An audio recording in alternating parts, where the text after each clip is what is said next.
Nakakainit ng ulo. Pagod ako sa trabaho, tapos ganito pa. Oh, maaangas nga yung mga yan. Kala mo kung sino. Ay, ang papayat naman. Anuhin mo doon? Sige na, anuhin mo doon? Ano, ganyan na lang? Nay, ko bibigay lang namin sa'yo last week. Di ba inabutan ka na ni Mrs.? Iba ka naman pwedeng this time yung mga kapatid ko naman ang hinga mo. May anak din kami. Nag-uupa rin kami ng bahay. Oo, wala naman, hindi naman. May agagalit sa akin. Hindi naman ako sumusuka ng pera na eh. Hindi naman ako mayaman. Sa kanila ka muna mag-ano. Binaba. Ano na naman yan? Hihingi na naman. Kakaabot mo lang nung nakaraan, di ba? Sa akin na nga, pera ko na nga yun eh. Pinagkakitaan ko na nga yun eh. Kalit-lit na nga lang. Bigay pa natin sa kanya. Tayo na naman daw. Yung sa gamot na naman daw niya, kulang pa daw eh. Gamot? Eh, ba't hindi niya ano yung isang anak niya? Andun siya. Ba't hindi niya anuhan yun?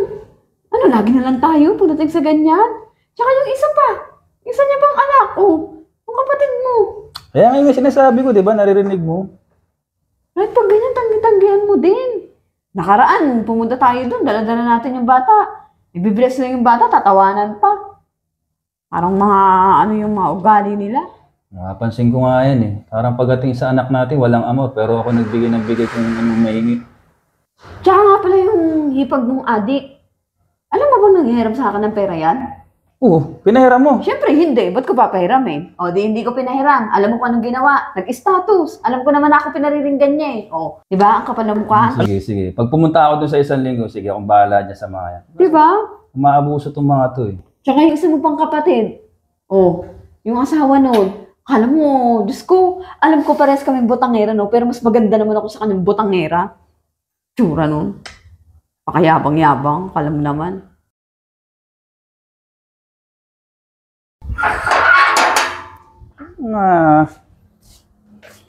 Walang respeto. Oh, Makakadamay pa itong mga... ano yun, ano Naku. yun, ano yun? Bakit?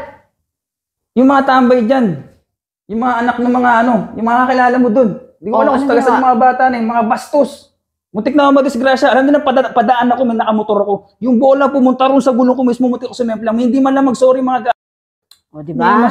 Yan sinasabi ko sa iyo eh. Dapat kasi, bigyan mo ka rin kasi ng isa yan. Mabait-bait ka kasi dyan eh. O, tingnan mo, di ba? Nakakainit ng ulo. Pagod ako sa trabaho, tapos ganito pa.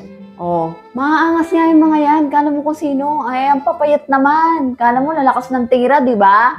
O, ano gagawin mo? Bigyan mo kasi ng isa. Pagbibigyan mo para makatikim. Anuhin mo doon? Sige na, anuhin mo doon? Ano, ganyan na lang? Tingnan natin ngayon. O, saan mo punta? Diyan ka lang.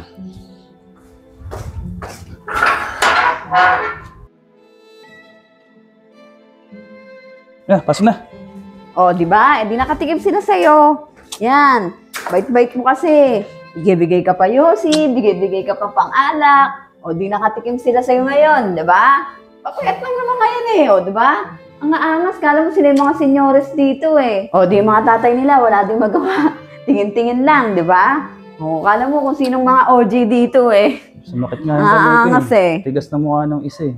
Bigay ka pa yosi, alak, di ba? Wala na, magmula ngayon, wala na ako sa puro pakikisama na ginagawa ko sa mga bastos eh. Hirap sa kanila porket tahimik ako eh.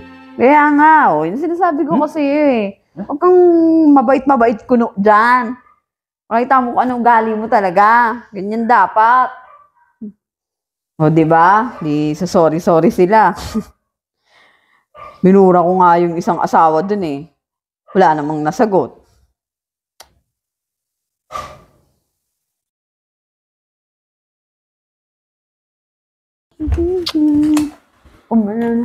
Oh, punta ba't nakabihis ka?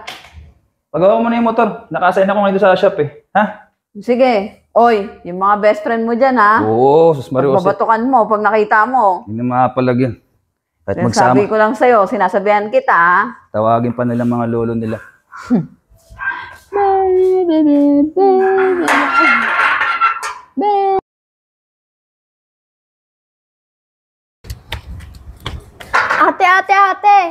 Ate! Sino yun? Ano yun, Neng? Yung asawa niyo po, binalik court. Ha?